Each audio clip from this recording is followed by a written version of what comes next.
if you're, if you're feeling down, no matter what, physical activity will help you feel stronger. So, but I do think if you want to maybe explore it more, you're feeling that you need to talk to somebody, or you're feeling so down that it's really interrupting your life somehow, and disrupting your relationships, or you're unable to do the work you typically do, then I definitely recommend seeing somebody to get a clearer diagnosis about how you feel, and also about what you can do. I think so much of psychiatry and psychology focuses on just what's going on in your head. And actually, we've really got to focus on what's going on in your body, because how your body's feeling also then shapes how you experience the world, right? When you are feeling exhausted, or you're just, you haven't moved around at all, you've taken 500 steps that day, and something irritates you, there's some hassle, you're much more likely to turn that molehill into a mountain. There's physical activity performs this has a buffering effect, right? So it enables us to feel strong. So in those moments of a potential irritant, a potential hassle doesn't have to become one. And I think we kind of create this scaffolding around us when we get that physical activity that our bodies crave. We do not spend enough time outdoors, and I think the average person spends less than 4 hours a week outside. There's studies that show that just letting your eyes rest on a tree, it decreases rumination. And rumination is that ticker tape in our mind of, ongoing thoughts, self-criticism. Why did I do that? Why did I say that? And that rehashing over and over and over again. That can be an on-ramp to depression. Being outdoors in a park, near a tree, that interrupts it.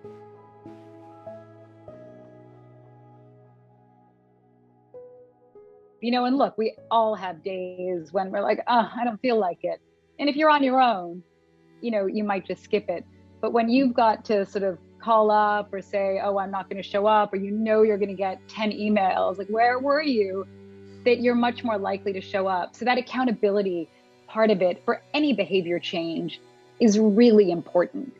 So we often have great intentions. Today I'm going to work out, I'm going to eat well, I'm going to go to sleep early, and I'm going to get all these things done. And by the end of the day, sometimes these things just don't happen. So one thing I'm really interested in is behavior change, long term. How do we actually do the things that we want to do? Because short term, we're pretty good. We can, for a week, I'll do this, but then we really do it for 2 or 3 weeks or 4 weeks, and for the rest of your life. And so how do you close this intention action gap? And you feel better when you do this. And one is by asserting your values and really articulating them.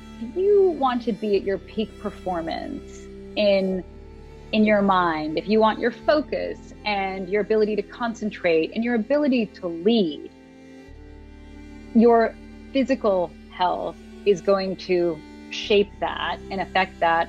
And it's also, your physical health is also going to shape your mental health. Those experiences where we are just in the zone, and those are invaluable, right? So when you feel you've lost time, you think, wait, I've been, lifting weights for 45 minutes. Where did the time go? That sense of just complete immersion, and you forget about everything else around you. You're not ruminating, you're not thinking, but it's that wonderful combination of skill and challenge and where they collide. And those moments of flow, I think, we have we have fewer opportunities in our daily lives for them. You know, we've got our phones and our devices that maybe we're checking all too often. And for flow, you need to just be in it, in the moment. You think of a swimmer, you know, a marathon runner, somebody who's just in the zone, a musician even, where you're in that place where you're just focused on that one thing and you're not distracted. And it's really good for your brain. Like, that is revitalizing and restoring. People often put a lot of, you know, energy into New Year's resolutions or, you know, things like that. But as we know, they don't always stick. But that said, when you want to make a behavior change, you know, you go through different stages of pre-contemplation, contemplation, planning, action. There's oftentimes relapse. So expecting setbacks is also part of it. And every day, you know, there's something called the fresh start effect. There's usually a little bit more momentum around people, like around a birthday, around New Year's, around sort of big, like significant, around turning like 30 or 40 or 50. There's usually there's a little more momentum there. But I think every Monday is also a fresh start opportunity for you. But so how can you sort of make it more likely? Number one, be accountable. I think that also that you have to, what we call, like, if you think of a reaction, like a chemical reaction, how do you lower the activation energy of the thing that you want to do? How do you make it easier? Because behavior change, you know, you can look at motivation, but motivation comes and it goes. You know, I know in the morning I'm really motivated, by 5 o'clock, a little less so. So what you can do is make the thing you want to do easier.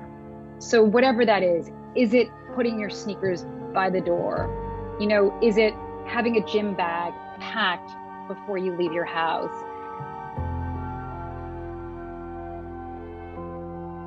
Having some way that it feels a little bit less like a hill you've got to climb to do the thing you want to do. And I found whenever I can make something just a little bit more convenient for somebody to do it, they're much more likely to do it. Look, we're all pretty lazy, you know, in ways, and how do we, and we're creatures of habit. It is possible to change our habits, and we know that, but we always have to like replace the one we have with another one. Some people recommend like just really basic things, like, you know, if you brush your teeth every morning, couple that brushing your teeth with 30 push-ups. You know, so you do something that you know you have to, like, you know you're going to do anyway with that. And even if it's 10 push-ups, just those little changes can actually add up to a lot. Even if you can get yourself to build a little bit more activity into your day, just in tomorrow, are you going to maybe park a little bit further away, get off the subway stop, or, you know, the tube a little further than from your one stop away from your destination? Whatever, or if you're going to go for a run, or if you're going to do yoga, or you're going to go to the gym, write down immediately afterwards how you feel. Because if you don't log it and sort of click it in some way in your mind, you'll probably the next day you'll be like, I don't feel like doing it. But it's really important to recognize how much better you feel. So as soon as I get more time, or as soon as I'm able to do that thing, then I'm going to join a gym, or then I will. And now is important. How are you going to do that now?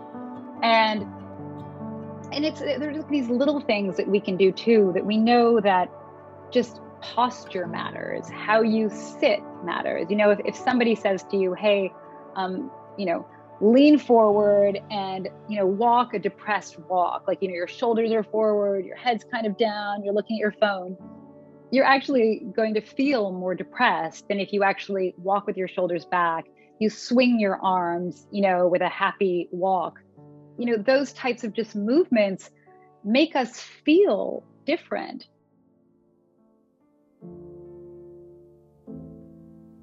Whatever it is, do a little more than you did yesterday. You know, for somebody who's really not moving much. And it might be, you know, do you have a dog? Or is it walking your friend's dog? Is it, you know, offering to do a favor for somebody, even if you're in the office, like, hey, I'll go to the coffee shop and do the coffee run or whatever, and I'm going to walk. I think you've got to be intentional about what you're doing, you know, so it's not just, you know, so you are planning ahead and you are deliberate about it. Then the second thing you've got to do is be accountable about it. Like, you know, have a meeting with yourself every Sunday. Like, did I do that stuff that I set out to do? Sometimes I advise people, like, in the morning when you wake up, how do you want to feel at the end of today? What do you want, like, your day to, like, if you were right now in the morning saying, you know, what would you'd be describing your day at the end of it? How would you describe it? And I think you're much more likely then to follow through with those, you know, those actions that you wanted to take. But it's really also, I think, acknowledging there's probably going to be some setbacks. The most meaningful interactions we have are having like a good conversation with somebody where you've learned something, where you've sort of stretched your soul a little bit. And the second one is where you have that experience of feeling understood and loved. I think sometimes, you know, we hold people up all the time who, like, how motivated they are, and sometimes we don't see their struggles and how hard it is for them. Instead of saying, I want to quit smoking, eat less, like doing less of something, I always try to encourage them, find something you actually enjoy and try to do more of that. You're much more likely to commit to it and to sustain it and to actually enjoy it, because you're much more likely to stick with the behavior that doesn't feel punishing. Another strategy that I've seen work with some people is when you actually couple something that you don't really like doing with something you really do like doing. And you're much more likely then to sustain it too. I mean, I know people who would do it with TV shows and then say, okay, I can only watch this. I can only watch Game of Thrones while I'm on the treadmill. It's really about the little everyday changes we can make in our physical and mental health to just feel like, you know, we're ready for anything and feel stronger, and how we can stay strong within our everyday stress.